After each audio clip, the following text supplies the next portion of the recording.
ಇಂದು ನಮ್ಮ JDS ಪಕ್ಷ 25 ವರ್ಷವನ್ನು ಪೂರೈಸಿರ್ತಕ್ಕಂಥ ಈ ಸಂದರ್ಭದಲ್ಲಿ ನಮ್ಮ ವರಿಷ್ಠರಾದಂಥ ಸನ್ಮಾನ್ಯ ಶ್ರೀ ದೇವೇಗೌಡಪ್ಪಾಜಿಯವರು, ಸನ್ಮಾನ್ಯ ಶ್ರೀ ಕುಮಾರಣ್ಣರವರು, ಸನ್ಮಾನ್ಯ ಶ್ರೀ ನಿಖಿಲ್ ಕುಮಾರಸ್ವಾಮಿ ಅವರು ಜೊತೆಗೆ ನಾವೆಲ್ಲ ಮುಖಂಡರುಗಳು ಕಾರ್ಯಕರ್ತರು ಸೇರಿ ಭಾಳ ವಿಜೃಂಭಣೆಯಿಂದ ಪ್ರತಿ ಹಳ್ಳಿಗಳಲ್ಲಿ, ಪ್ರತಿ ಹೋಬಳಿಗಳಲ್ಲಿ, ಪ್ರತಿ ತಾಲೂಕುಗಳಲ್ಲಿ ಈ ದಿನ ನಾವು ನಮ್ಮ JDS ಪಕ್ಷದ ಬೆಳ್ಳಿ ಹಬ್ಬವನ್ನು ಆಚರಣೆ ಮಾಡ್ತಾ ಇದ್ದೇವೆ.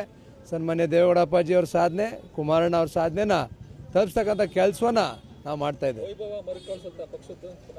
100ಕ್ಕೆ 100 2028ಕ್ಕೆ ಈಗಾಗಲೇ ವೈಭವ ಮರುಕಳಿಸ್ತಾ ಇದೆ. 28ಕ್ಕೆ 100ಕ್ಕೆ 100 ಕುಮಾರಣ್ಣ ಅವರು ಮುಖ್ಯಮಂತ್ರಿ ಆಗ್ತಾರೆ, ಮೈತ್ರಿ ಸರ್ಕಾರ ಬರುತ್ತೆ.